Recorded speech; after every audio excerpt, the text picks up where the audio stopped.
अस्सलाम वालेकुम। हुकूमत ने फैसला किया है कि पाकिस्तान तहरीक इंसाफ के ख़िलाफ़ इलेक्शन कमीशन ऑफ पाकिस्तान के फैसले की रोशनी में सुप्रीम कोर्ट में डिक्लेरेशन फ़ाइल किया जाएगा। आइंदा जो कैबिनेट का इजलास है वो लॉ मिनिस्ट्री की ब्रीफिंग की रोशनी में उसकी मंजूरी देगा। इसके अलावा ऐसे ममनुआ अकाउंट जिनको डिक्लेयर नहीं किया गया या जिनके हवाले से शुबा यह है कि उनके ज़रिए हुकूमत का दावा यह है कि मुमकिन तौर पर मनी लॉन्ड्रिंग हुई हो, उनको FIA को हदायत की गई है कि उसके ऊपर तहकीकात करे। अब अगर ब्रॉडली देखा जाए तो मामला बहुत पेचीदा और टेढ़ा है, सियासी एतबार से बहुत भारी भरकम सा केस है। डूएबल्स कुछ एक होते हैं और कुछ होते हैं कि आप कुछ चीज़ें कर सकते हैं सियासत में, कुछ चीज़ें नहीं कर सकते।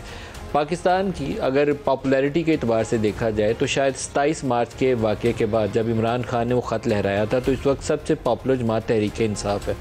लेकिन पाकिस्तान का कानून क्या कहता है? Political parties order 2002, political parties order 2017, उसके मुताबिक अगर कोई सियासी जमात किसी गैर मुल्की हुकूमत से, किसी गैर मुल्की कंपनी से, किसी गैर मुल्की फ़र्द से फ़ंड्स हासिल करती है तो वो फ़ॉरेन फंडेड पार्टी कहलाएगी।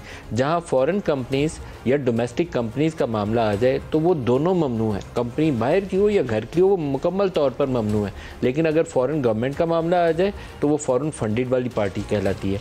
आज मरियम औरंगज़ेब ने हुकूमत की जानिब से कैबिनेट इजलास के बाद जो ब्रीफिंग की तो उसमें उन्होंने पोलिटिकल पार्टीज़ ऑर्डर के उन तमाम शिकों का 2, 6, 15, 17 उसका हवाला दे दिया जिसके मुताबिक ममनुआ फंडिंग भी, फ़ॉरेन फंडिंग भी, दोनों की चीज़ें कवर की गई हैं लॉ के अंदर।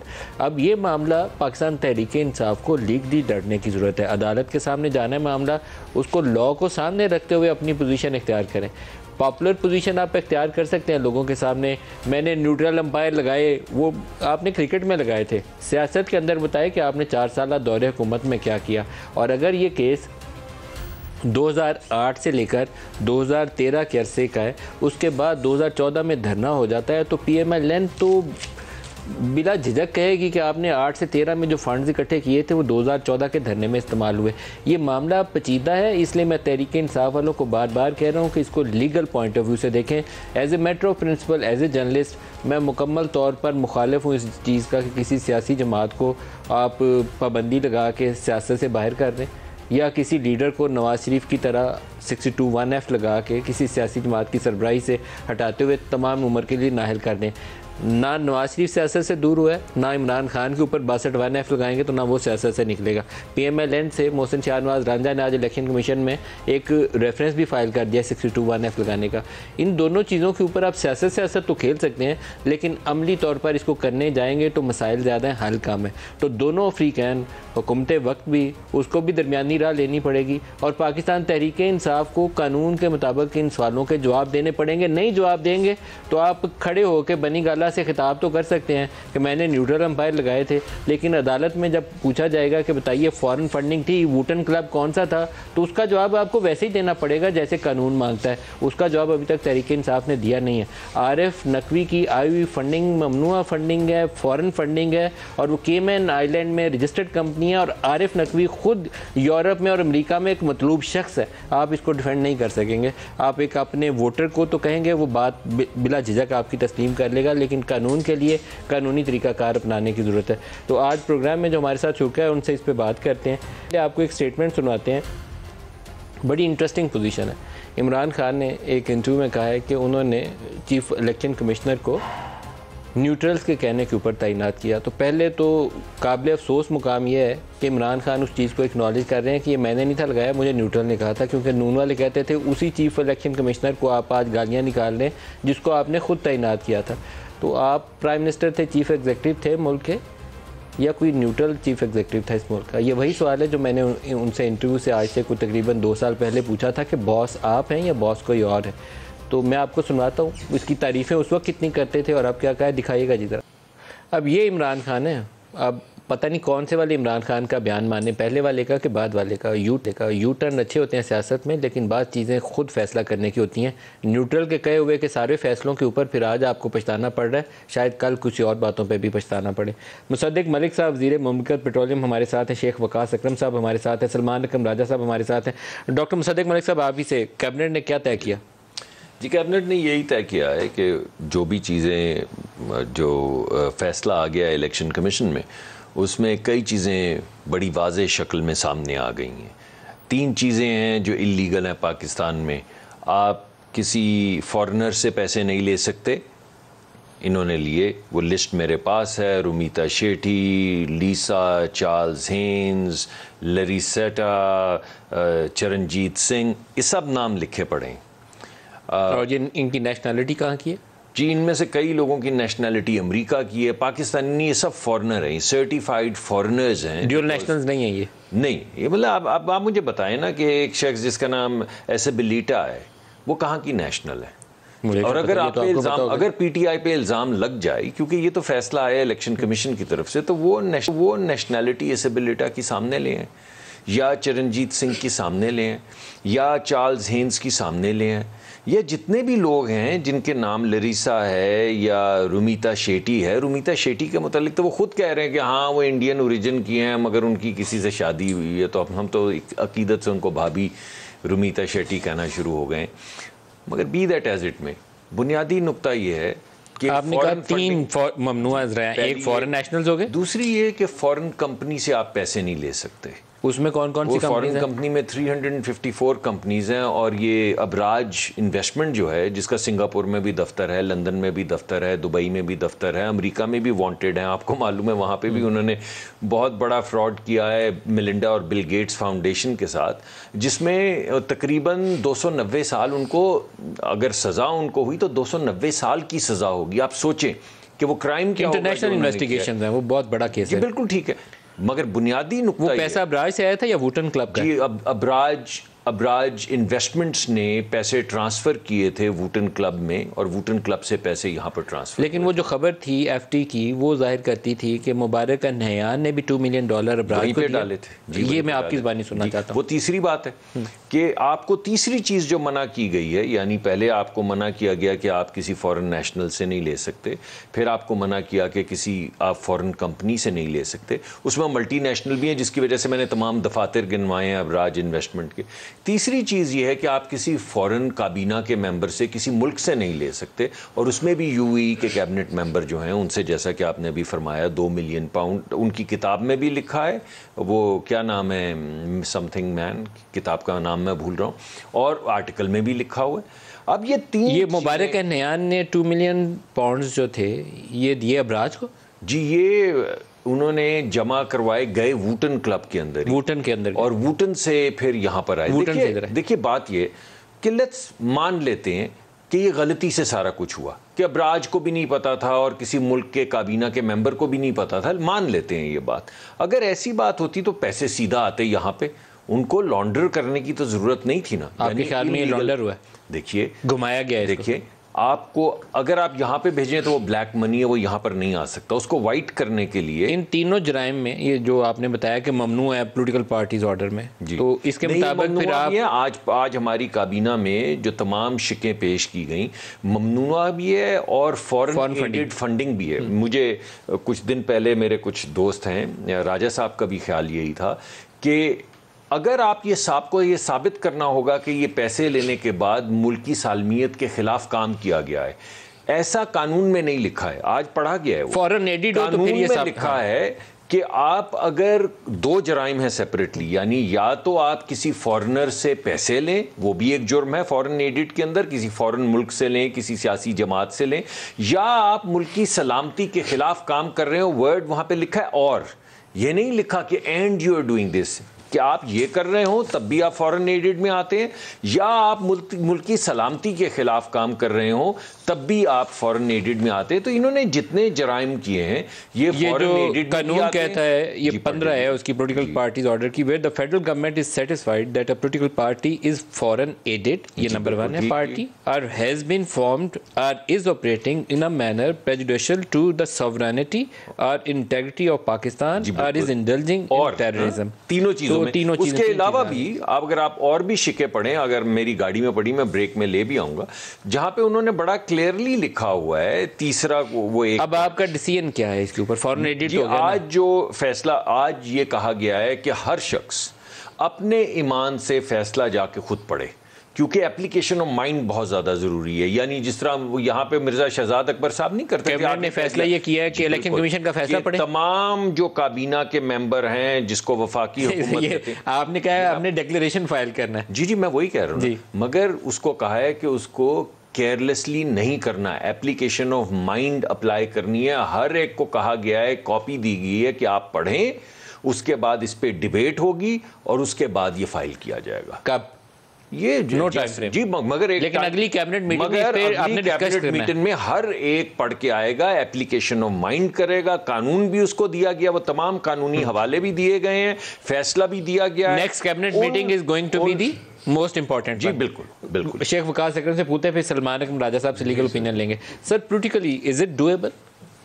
देखें, मैं तारीख अगर आप मौका दें तो तारीख में हम ये देखते हैं कि कुछ साल पहले जिस वक्त जनरल मुशर्रफ यहाँ पे प्रेसिडेंट पाकिस्तान थे, तो उन्होंने सेक्टेरियन जमातों को बैन किया था, अगर आपको याद हो, सन 2001 की बात। सर अभी इन्होंने लब्बैक को किया था, पीटीआई वाला बाद में खुद ही वापस ले लिया। वो इन्होंने वो जो रेफरेंस था वो भेज दिया सुप्रीम कोर्ट को जी। और सुप्रीम कोर्ट में एक मुद्दत है जिसके अंदर सुप्रीम कोर्ट ने, आपको पता है, उसका फैसला करना होता है। वो कई साल, क्योंकि गवर्नमेंट जो थी वो जनरल मुशर्रफ की थी और उनकी एलाइड पार्टीज़ की थी, तो उस वक्त उन्होंने कह दिया बैन। वो कई साल वहाँ सुप्रीम कोर्ट में पड़ा रहा। और इसी तरह तरीके नफाज जाफरिया का भी, अब पुराने आप पीछे चले जाएं तो केस की डिटेल्स तो मेरे पास नहीं है, मगर नैब एक ही केस है, वो भुट्टो ने किया था, वो नेशनल अवामी पार्टी, और फिर बाद में फॉरेन फंडिंग या टेररिज्म नहीं, उन्होंने सीधा कह दिया था कि जो लेटर एंड स्पिरिट में आप देखते हैं ना जी, कि क्या डूएबल है, गवर्नमेंट इनकी है, ये इमरान खान के मुखालिफ है, ये समझते हैं कि इनको इलेक्शन कमीशन ने वो बुनियाद और मवाद दे दिया है जिसकी बुनियाद के ऊपर ये सुप्रीम कोर्ट में मूव कर सकते हैं। अब कितना को डूएबल है, इन्होंने उसके पॉलिटिकल कॉन्सिक्वेंसेस गेज करने के बाद ये फैसला करना है। देखें ना, ये डिक्लेरेशन दायर करनी है, वो कैबिनेट को देने की बजाय बेहतर था कि आप उस सियाने वकीलों को दे देते, उनको भी दिए ताकि उनको समझ आती है किस बंदे। लेकिन देखना, फेडरल गवर्नमेंट को अगर जुरिस्ट, सिर्फ फैसला फेडरल गवर्नमेंट कर सकती है, तो ये तो नहीं कर सकते ना वकीलां नु दे दियो भाई। फेडरल गवर्नमेंट ने जो अगर आइन ये कहता है, कैबिनेट के अलावा लॉ मिनिस्टर, उसके अलावा लॉ सेक्रेटरी और पूरी जो लीगल टीम है जिसके अंदर अगली कैबिनेट मीटिंग में आज मरियम ने कहा कि वो लॉ मिनिस्ट्री ब्रीफ करेगी। जी बिल्कुल, मगर मैं जो मैं सिर्फ ये कहना चाहता हूं, आइन ये कहता है कि अप्लाई करेगी माइंड काबीना जिससे मर्जी पॉलिटिकल ओपिनियन ले। और आज वहां पे बड़ी वाज़ेह शक्ल में ये कहा गया कि हर कैबिनेट मेंबर जो है एप्लीकेशन ऑफ माइंड करे। आपने डूएबिलिटी का सवाल किया, ये इन्होंने अपने इसके पॉलिटिकल कॉन्सिक्वेंसेस देखे ना, एक कदम एतमाद किया, उसके पॉलिटिकल कॉन्सिक्वेंसेस बर्दाश्त कर रहे हैं। आप कहते हैं कि हमने जो है ना सियासत कुर्बान करके रियासत के लिए बेहतर किया, तो कहीं ऐसा डायलॉग दोबारा ना कहना पड़ जाए कल।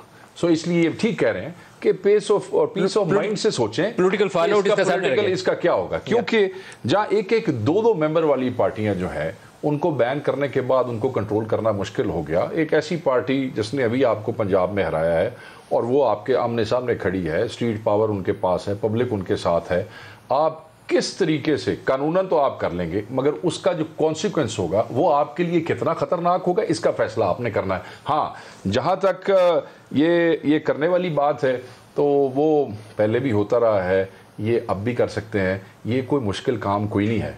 मगर आप ये देख लें कि आगे इलेक्शन का साल है, इलेक्शन के साल के अंदर आप कहीं मुखालिफ को मवाद तो नहीं दे रहे अपने खिलाफ, क्योंकि इस वक्त जो सूरत हाल नज़र आ रही है, आपका हर एक्शन वो एक फ्रस्ट्रेशन के अंदर उठाया हुआ कदम गिना जा रहा है, एग्रेशन, कन्फ्रंटेशन, जो यूजुअली काउंटर प्रोडक्टिव होती है। लेकिन लॉ के अंदर फॉरेन फंडिंग की गुंजाइश नहीं है, लेकिन इसके बावजूद सियासी एतबार से इसको संभालना मुश्किल होगा इस मौजूदा सूरत हाल में। जो लॉ और कानून है वो भाई है मेरे, इन्होंने बिल्कुल सही कोट किया है। कानून इसी तरह कहता है, कानून में यही लिखा है, उसमें क्लैरिटी है, उसमें कोई गुंजाइश नहीं है। इलेक्शन कमीशन ने जो कह दिया वो भी आपके सामने है, बट सवाल सिर्फ यही बनता है जो आपने पूछा है, बाकी सब से संभाल सकते हैं कि नहीं संभाल सकते। कल तुसी ओदा जरा शॉर्टफॉल है, ओदा जरा कॉन्सिक्वेंस है, और वो जो अवामी देखे ना, आप गेज नहीं कर सके कि अदम एतमाद के बाद अवामी रिएक्शन क्या होगा। देखिए 27 मार्च से पहले और 27 मार्च के बाद सिचुएशन एक दिन में 24 घंटे में काबीना वाले सारे अलामे थे, इनको कोई समझ नहीं आई कि हमारे साथ बाद में क्या होना है।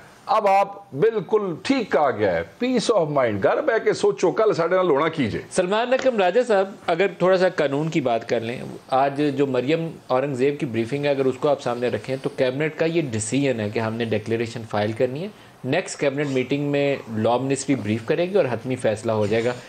डूएबिलिटी हमने एक पॉलिटिकल पहले एंगल देखा है, लेकिन लीगल टर्म्स में आपके पास इलेक्शन कमीशन का फैसला पड़ा है, इज इट डूएबल लॉ के मुताबिक? देखिए, इतना सादा नहीं है जैसा हमारे दोस्त मुसद्दिक मलिक साहब ने कहा। आपने सेक्शन 15 तो पढ़ा, पॉलिटिकल पार्टीज ऑर्डर 2002 का, लेकिन उससे पहले आपको आईने पाकिस्तान को पढ़ना होगा। देखिए, हमारी सुप्रीम कोर्ट बारहा कह चुकी है कि किसी सियासी जमात का वजूद और उस सियासी जमात का सियासत में हिस्सा लेना पाकिस्तान के शहरियों के बुनियादी हुकूक में शामिल है। इस हक को इतनी आसानी से ख़त्म नहीं किया जा सकता कि आपके चरणजीत सिंह ने $50 दे दिए, इस पार्टी को डिसॉल्व कर दो, ऐसे नहीं है। पहले आप आर्टिकल 17 और उसका क्लॉज 2 पढ़िए। ये अगर आप स्क्रीन पे लगाते सेक्शन 15 लगाने से पहले तो बेहतर होता। मैं पढ़ देता हूँ। इसकी जो ऑपरेटिव जुबान है, आप निकाले, वो भी दिखाते कि where the federal government the federal government declares that any political party has been formed or is operating in a manner prejudicial to the sovereignty or integrity of Pakistan, the federal government shall, with 15 days of such declaration, refer the matter to the Supreme Court, whose decision on such reference shall be final. Section Article 17 वो है जो भी मैंने आपको पढ़ के सुनाया। उसमें एक ही ग्राउंड है जिसकी बुनियाद पे किसी सियासी जमात को डिसॉल्व किया जा सकता है, तहलील किया जा सकता है, और वो है कि वो जमात पाकिस्तान की सालमियत और पाकिस्तान की खुद मुख्तारी के खिलाफ काम कर रही हो, या इस मकसद के लिए बनाई हो कि काम करना है पाकिस्तान की सालमियत और खुद मुख्तारी के खिलाफ। ये है आईने पाकिस्तान। 2002 में जनरल मुशर्रफ साहब ने ये एक प्रेसिडेंशियल ऑर्डर जारी किया जब मार्शल लॉ का जमाना था, और वो ऑर्डर जारी करते वक्त उन्होंने इसमें कुछ अल्फाज का इजाफा कर दिया। उन्होंने ये कह दिया कि जो एक फॉरेन एडेड पॉलिटिकल पार्टी होगी, और का लफ्ज यकीनन लगाया कि वो पाकिस्तान की सालमियत और खुद मुख्तारी के खिलाफ काम कर रही हो or is a foreign aided political party. अब ये जुबान आ गई सेक्शन 15 में। अब सवाल ये पैदा होगा जब ये सुप्रीम कोर्ट जाएंगे कि क्या ये सेक्शन 15 जो 2002 के पॉलिटिकल ऑर्डर में है, क्या ये आइन से मावरा कोई चीज है, या इसको आइन की रोशनी में हमें पढ़ना है? और अगर आइन की रोशनी में पढ़ना है और आइन से मुताबिकत ढूंढनी है तो फिर एक ही तरीका है कि आप ये कहें कि फॉरेन फंडिंग अगर कोई सियासी जमात लेती है और उस फॉरेन फंडिंग की वजह से वो पाकिस्तान की सालमियत और खुद मुख्तारी के खिलाफ काम करती है तो फिर उसको तहलील किया जाए। वरना आपने आइन से मावरा एक चीज डाल दी कानून में जिसकी आइन इजाजत नहीं देता। आइन ने आपको एक ही जवाब दिया है किसी सियासी जमात को तहलील करने का, और वो ये है कि वो मुल्क की सालमियत या खुद मुख्तारी के खिलाफ काम कर रही हो।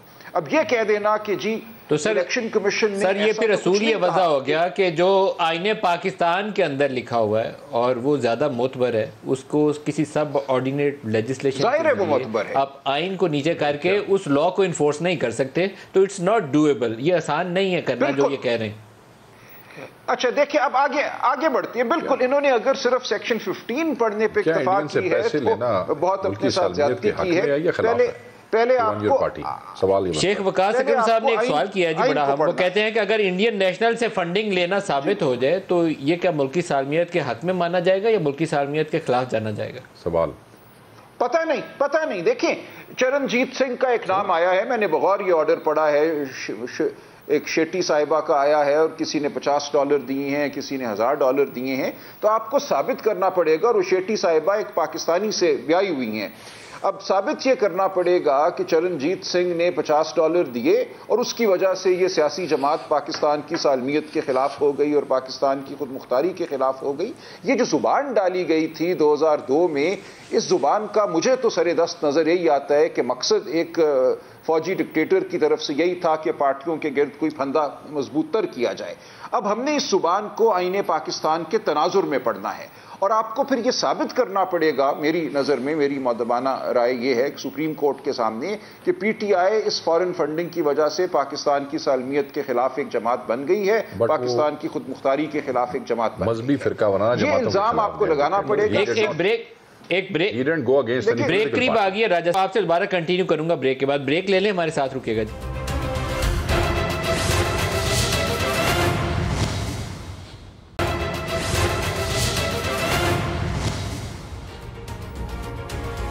प्रोग्राम में दोबारा खुश आमदीद कहते हैं। सलमान अकरम राजा साहब, आपकी बात मैंने अधूरी छोड़ी थी, दोबारा आप ही की तरफ आ रहा हूँ। एक 62(1)(f) का मामला है जो बहुत से लोग PMLN के अंदर उनकी बड़ी दिली ख्वाहिश है कि इमरान खान के ऊपर भी 62(1)(f) लगाई जाए, क्योंकि उन्होंने फॉल्स डिक्लेरेशन दी थी। मरियम औरंगज़ेब ने वो 5 साल का सर्टिफिकेट भी दिखा दिया कि इमरान खान ने साइन करके भेजा था। बड़ा सवाल है इसके ऊपर भी कि क्या नवाज शरीफ के अकाउंट रिसीवेबल का जैसा ही उसी तरह का सलूक इमरान खान के साथ किया जा सकता है, और क्या ये डिज़ायरेबल है? दोबारा एक तो लीगल टर्म्स में और दूसरा पॉलिटिकल टर्म्स में। देखिए जी, अगर तो वो मयार लगाया गया जो मियां नवाज शरीफ साहब पे लगाया गया था, जो कि मेरी नज़र में बिल्कुल गलत मयार था, तो फिर तो आप डिक्लेरेशन दे सकते हैं 62(1)(f) की इमरान खान साहब के खिलाफ। लेकिन मुझे उम्मीद है कि वो गलती दोबारा नहीं दोहराई जाएगी। ना ये आईनी और कानूनी तौर पे जायज़ बात होगी और सियासी तौर पे भी ये सूदमंद नहीं होगी। ना मियां नवाज शरीफ की सियासत ख़त्म हुई, ना इमरान खान की सियासत ख़त्म होगी। ये आर्टिकल 6 किसी को गद्दार कहना, किसी को ये कहना कि ये सादिक अमीन नहीं है या ये जमात पाकिस्तान की सालमियत के खिलाफ है, ये तमाम चोर दरवाजे हैं सियासत से भागने के। आप सियासी जमहूरी मैदान से जब भागना चाहते हैं तो आप किसी को कहते हैं कि ये सादिक अमीन नहीं है या ये गद्दार है। अब हमें इस खेल से आगे बढ़ना चाहिए। इसमें अदालतों ने भी अपना हिस्सा डाला है, आइंदा मैं उम्मीद करता हूं कि अदालतें भी हिस्सा नहीं डालेंगी। और जो गलती मियां नवाज शरीफ के साथ की गई और जो एक मैं समझता हूं एक सानिया है, उसका अब अजाला होना चाहिए। इसके लिए तमाम सियासी कुव्वतों को साथ बैठना चाहिए और अदलिया से एक इस्तदा होनी चाहिए कि इस मामले को असर नौ देखा जाए और जो माजी की गलतियां हर फरीक की तरफ से हुई हैं उनको दुरुस्त किया जाए। डॉक्टर मुसद्दिक, ये एक इन्होंने लफ्ज़ इस्तेमाल किया सलमान अकरम राजा साहब ने, जिससे मुझे कभी इत्तफाक है, मुकम्मल तौर पर इत्तफाक है।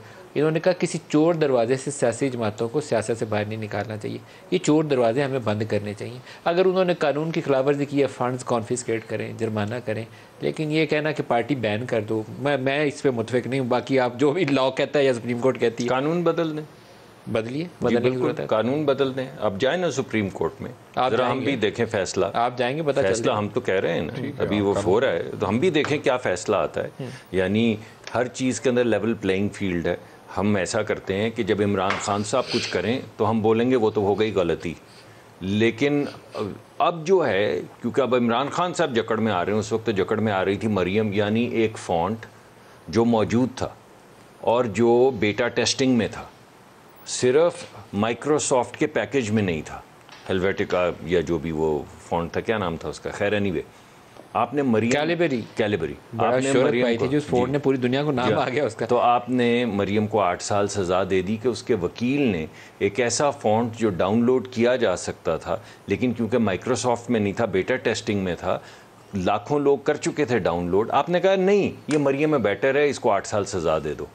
और अब हम कहते हैं कि नहीं ऐसा करते हैं, इनको तो कुछ नहीं कहते ना, वो तो माजी की गलती थी, उसको पकड़ लेते हैं, माजी की गलती चलने दें, इनको छोड़ दें, ये बात मानते हैं। चले दूसरी पकड़ लेते हैं कि अपना नवाज शरीफ साहब को अपने बेटे से तनख्वाह ले सकते थे।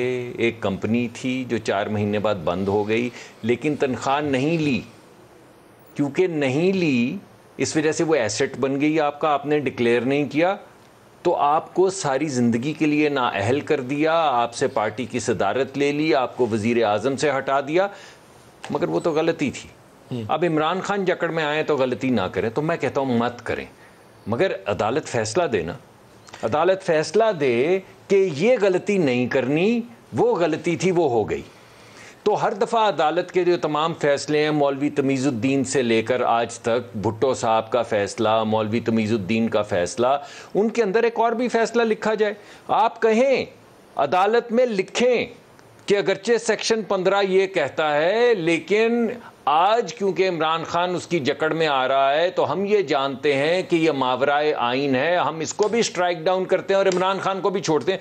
यही कह रहे हैं हम, आप लिख डालें। लिख डालें, हमने पहले भी अदालत का एहतराम किया जब उन्होंने फैसले किए, इस दफा भी करेंगे, हम सर झुका देंगे सर। मगर लिखे तो जरा फैसला तो आए, जरा हम ये तो देखें कि कानून के ऊपर वो जो अंधा करने के लिए एक पट्टी बांधी होती है और हाथ में तराजू पकड़ा होता है, वो फैसले जो हैं उस तराजू में तो आए। शेख वकास की अदालत में ऊपर दिल बड़ा करके कुछ चीज़ों की इस्लाह करने की जरूरत है। वो नवाज शरीफ की जो नाहली थी ना 10,000 अकाउंट रिसीवेबल के ऊपर, बहुत ही कमज़ोर तरीन फैसला था और उस जैसे फैसले की नज़ीर दोबारा इस्तेमाल नहीं की जा सकती, तो उसकी इस्लाह कर लेनी चाहिए। अदालत को शर्मिंदगी महसूस नहीं करनी चाहिए। देखिए दुनिया में ऐसे होता है, प्रेसिडेंट्स मौजूद हैं।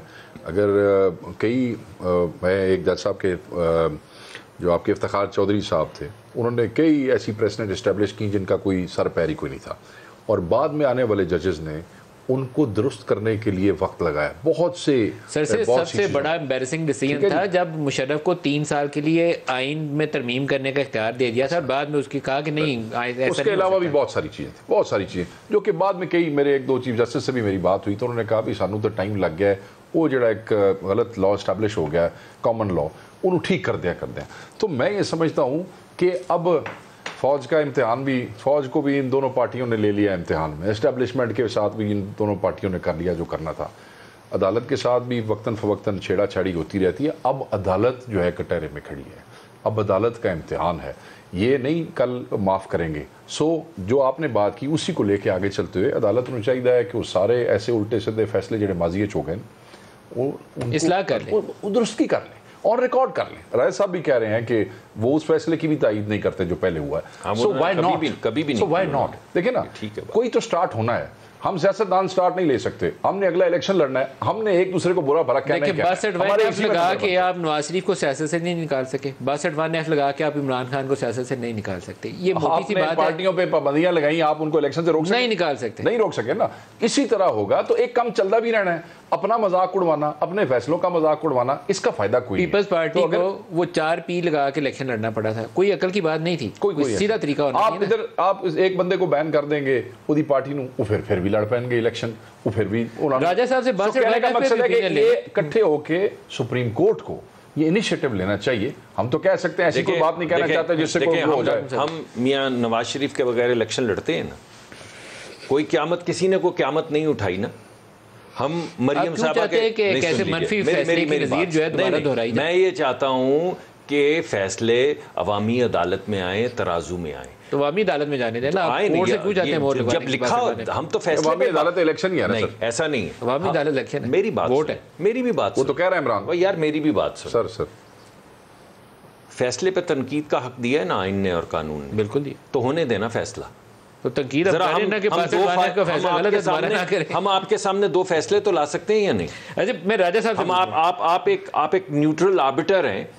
मैं तो कहता हूं बासठ नवाज शरीफ पे गलत लगा था, इमरान पे भी ना लगाएं। मैं तो कह रहा हूं, देखिए ये फैसला भी अदालत ने करना है, हमने तो नहीं करना ना। हम तो ये देखना चाहते हैं कि कंसिस्टेंसी, जिसको ज्यूरिस्प्रूडेंस कहते हैं, जो फिलॉसफी होती है कानून की, जिसको आप कहते हैं कि ये प्रेसिडेंट बेस्ड है, तो हम भी प्रेसिडेंट्स देखें ना।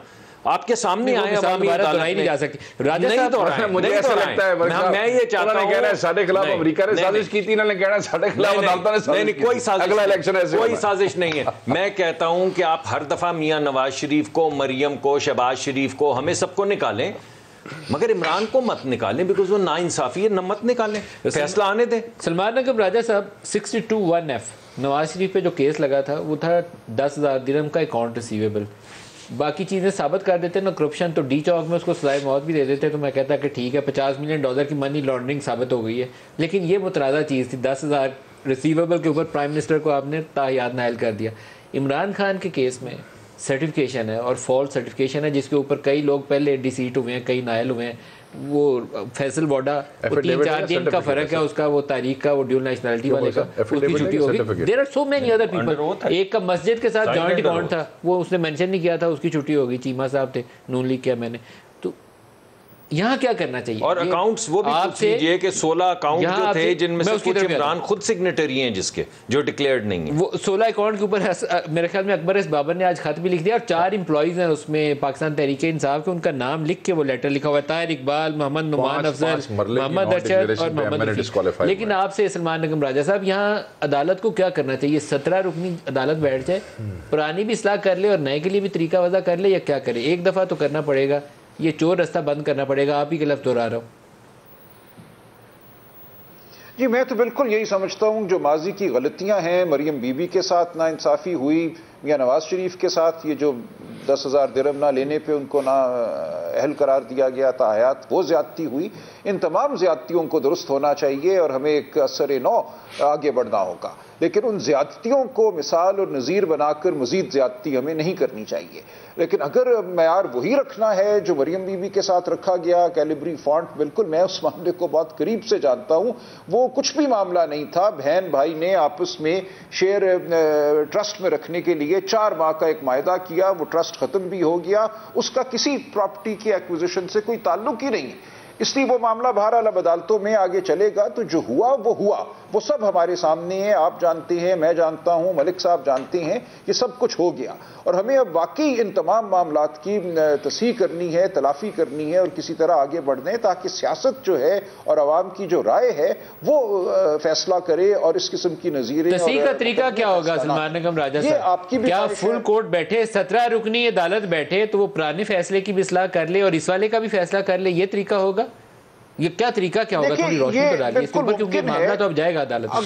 अगर एक देखिए, जो ये रेफरेंस इस वक्त भेजना चाह रहे हैं डिक्लेरेशन करके पीटीआई बतौर जमात के खिलाफ के जमात को तहलील किया जाए, उसमें तो ये मामला इमरान खान साहब का जो ज़ात का मामला है कि वो सादिक अमीन है या नहीं, वो बराह रास्त नहीं आएगा, उसके लिए एक इनको अलहदा पिटिशन शायद करनी पड़े। अब अगर ये तमाम पिटिशनें इकट्ठी हो जाती हैं, या दोनों पिटिशनें, उसमें सुप्रीम कोर्ट बिल्कुल देख सकती है कि सादिक अमीन किसी को करार देने या करार ना देने का मयार क्या है, और फिर जो मयार कायम किया गया था मियां नवाज शरीफ के केस में, जो बाद में नहीं उसको फॉलो किया गया, उसकी तायीद बाद में भी नहीं हुई, तो उस मयार को देखा जाए और सुप्रीम कोर्ट फैसला दे सकती है कि मयार वो नहीं है, मयार ये है, और उस मयार की रोशनी में फिर जो मियां नवाज शरीफ के साथ हुआ उसको उस हद तक तो ओवररूल किया जा सकता है, उस फैसले के रेशो को, जो उस फैसले का माफिज ज़मीर है। अब क्या उसका फ़ायदा मियां नवाज शरीफ को होगा? अब हमारा ये एक अदालती एक और कानूनी उसूल है कि अगर एक शख्स के हवाले से फैसला हो जाए और वो फैसला फाइनलिटी अटेन कर ले, यानी कि उसके खिलाफ रिव्यू का वक्त भी गुजर जाए, तो फिर उस फैसले को नहीं बदला जा सकता। उसके लिए फिर सियासी जमातों को बैठ के कोई आइन में तरमीम करना होगी कि जो माजी की ज्यादतियां हैं उनको कैसे ठीक किया जाए, उनको कैसे दूर किया जाए। तो ये मामला अदालती और कानूनी शेख वकास अकरम साहब, बाद ये जो 16 अकाउंट्स का मामला है जी, जिसके ऊपर आज मरियम औरंगजेब ने कहा कि FIA को हम दे रहे हैं कि चेक करें कि ये फेक अकाउंट्स से पैसा किसने भेजा, मनी लॉन्ड्रिंग हुई या नहीं हुई। अभी मैं देख रहा हूँ कि वो मेरे प्रोड्यूसर साहब ने लेटर शेयर किया कि FIA को ख़त लिखा है जिसमें उन्होंने इनके एम्प्लॉयज़ के नाम भी लिखे हैं। मेरे पास एक बड़ा सामने केस नज़र आता है जो बशीर मेमन ने 150 सफ़े की रिपोर्ट बनाई थी और बड़ी वेल डॉक्यूमेंटेड। आसिफ जरदारी साहब के इसी तरह के अकाउंट से वो 7 ओमनी ग्रुप वाले भी इन्वॉल्व थे। जरदारी साहब जेल में थे, अभी भी शायद ज़मानत शहादत पे बाहर है, उनकी बहन भी। वैसा अगर मामला इस पर सलूक किया गया तो फिर क्या होगा? ये मामला तो है फेक अकाउंट्स हों या जैसे भी अकाउंट्स हों, 16 अकाउंट्स हैं। देखिए, अगर ऐसा होता है मलिक साहब, बात ये नहीं है, अगर पाकिस्तान जैसे मुल्क में ना इन हालात में वक्त बड़ा मैटर करता है कि किस वक्त किसके खिलाफ कार्रवाई की। ये वक्त तो अभी इमरान की तरफ है, तो सियासी एतबार से इस वक्त आप हाथ नहीं डाल सकते, उसको पकड़ के जेल में नहीं डाल सकते। अगर मैं आपकी बात मान लूं तो इस वक्त तुसी अपनी सारी अंगोलियां तय करनी है। ठीक है जी, ये बात सही है। इस मुल्क में ये रिवायत रही है, आप इफ्तिकार चौधरी और जनरल मुशर्रफ का मामला देख लें, गलत टाइम पे गलत आदमी से दरखास्त दिलाई, हर जगह गले पै गई। वही चीज़ें जब सारे बार के प्रेसिडेंट नाराज थे, सारे वकील नाराज थे, वो उस वक्त वकील कर देते तो शायद इफ्तिकार चौधरी का पता ही ना लगता। इसी तरीके से आप सही वक्त पे अगर एक्शन लेंगे तो उसके कॉन्सिक्वेंसेज और होंगे। आप डेस्परेशन में, लड़ाई में और तू इंज कर छेड़ा तो मैं भी इंज कर देंगा, तो ठंडे होके, ये सियासत वाली बात है। हो सकता है ऐसे ही निकलें जैसे वो थे, फिर की करोगे? जो भी करोगे, कानूनी भी करोगे, आईनी भी करोगे, वो कहेंगे ये विक्टिमाइजेशन है। आपका हर आईनी और कानूनी जो कदम होगा वो आपके आधे मीडिया वाले उधर खड़े हो जाएंगे, वो कहेंगे नहीं जी ये तो बड़ी मैं आपको एक मजे की बात बताऊं, आप इस पे ऐड करिएगा। जो PTI का डाई हार्ड वोटर है ना, उसको ये चीज सेल नहीं कर सकते, और नहीं, आधा तो इनका है तो आधा उसका है ना। बिल्कुल नहीं कर। कल एक बड़े पढ़े लिखे आदमी है, उन्होंने मुझे एक चीज भेजी, मुझे बाद में हंसी भी आई और मैंने कहा कि बात तो ठीक कह रहे हैं, मैं इसको मैं क्या बोलूँ। वो कहते हैं कि इन पे केस चल रहा था तो नवाज शरीफ के बेटों के ऊपर बताया गया कि वो फॉरेन नेशनल है, तो वो अगर अपने बाप को पैसा देंगे तो वो फॉरेन फंडिंग होगा कि नहीं होगा। अब ये क्वेश्चन है, अगर हुसैन के पास या हसन के पास यूके की नेशनैलिटी हो और वो अपने वालिद को पैसा दे रहा हो तो फिर वो फॉरेन फंडिंग कहलाएगा। अगर वो ये मैं उनका नाम नहीं ले रहा, वेरी डिसेंट फेलो, पढ़े लिखे अगर वो नेशनल है, फॉरेन नेशनल है, तो फिर फॉरेन फंडिंग कहलाएगा ना। ठीक है। अब ये एक सवाल है, इंडिविजुअल का लफ्ज भी लिखा है, इंडिविजुअल का लफ्ज भी लिखा है, कंपनी का लफ्ज भी लिखा है। वो कानून जो शेख डॉक्टर साहब ने पढ़ी है उसमें दोनों लिखे हैं। तो ठीक है, चले जाओ अदालत। सानू दोनों के नॉलेज पाते हैं। आप बताइए। मैं 3 इंटरेस्टिंग ऑब्जर्वेशंस आपके सामने रखूंगा। एक, मियां नवाज शरीफ जीटी रोड के ऊपर थे, यानी 1-1 लाख लोगों का जलसा हो रहा था। किसी ने नहीं सोचा उस वक्त कि ये सियासी वक्त सही है इनको सज़ा देने का। नहीं, वो सही था वक्त, ये नहीं है सही। आज आपने जलसा देखा है ना F9 में, ये वाला जलसा जो आज F9 में हुआ है, ये सही वक्त नहीं है। मगर वो लाखों का जलसा जो जीटी रोड पे हो रहा था, वो सही वक्त था। उस वक्त तो सजा देनी चाहिए। सर, आपने मुझे मेरी गुजारिश, मैं 2-3 मैं भी गवर्नमेंट के एक्शन, मैं भी वही गुजारिशात, उस वक्त भी हुकूमत जो भी पीछे था, जो भी अपोजिशन में था, जो भी अंपायर की उंगली का इंतजार कर रहा था, मैं भी गुजारिशात उसी तरह कर रहा हूं। जैसे आप कर रहे हैं उसी तरह की गुजारिशात मैं कर रहा हूं। चलें, ये तो एक बात हो गई। आप भी मुतासरीन ने न्यूट्रल थे, ये ज़हन में रखिएगा। वो काम करें जो सियासी एतबार से डूएबल में। मैंने तो आपको वो बात बताई। देखिए, मैं आपसे ये तो नहीं कह सकता कि आप लोग गलत बात प्रैक्टिकल गल करो, मैं तो सीधी बात कर रहा हूं कि उस वक्त की प्रैक्टिकलिटी और थी, ये मैं सिर्फ अवाम को बता रहा हूं। आज की और है। उस वक्त का बड़ा जलसा जो था ना, उससे वक्त का कोई नहीं था ताल्लुक। आज के छोटे जलसे का वक्त से कुछ ताल्लुक है। चले, मान लेते। अगर आप तो स्कोर सेटल करना चाहते हैं ना तो गो हेड। मैं तो सिर्फ, तो अगर आप सियासत में बड़ा दिल करके देखें भाई, तो मेरी बात ठीक नहीं है। मेरी बात सुने। मैं तो फैसलों को आपके सामने रख रहा हूं। मैं किसी चीज़ पे तबसरा आज नहीं कर रहा। मैं तो एक इंटेग्रिटी, ऑनेस्टी, एक लेवल प्लेइंग फील्ड की बात कर रहा हूँ जिसके ऊपर मुआशरे बनते हैं। बेशक मत करें सियासी तौर पे, जब फ़ायदा हो तो उठा लें, जब नुकसानदेह हो तो मत करें। कानून वानून को छोड़ें, आइन क्या करना है, फ़ायदा देखें, सियासी तौर पर देखें क्या हो सकता है, छोड़ दें बाकी बातें। ये हम ऐसी फजूल बातें करते हैं, आइन वाइन, ये वे, प्रेसिडेंट, जूरिस्प्रूडेंस, ये क्या बातें, फजूल बातें। बस ये देखें कि सियासी तौर पे किया जा सकता है या नहीं। पहली बात। अभी मैंने 2 बातें और कर, सर मैं पूछ लूं, आपके ख्याल में आप उसको पकड़ के जेल में डाल सकते हैं? नवाज शरीफ को डाला नहीं, इमरान ने, आप डाल सकते हैं? अगर डाल सके तो डाल देंगे, अगर कोई कानून आप नहीं डाल सकते। ये आप कह रहे हैं इट्स नॉट डूएबल फॉर। देखिए, अगर नहीं हो सका तो ना हो, उसे भी डाल के भेजना पड़ा ना।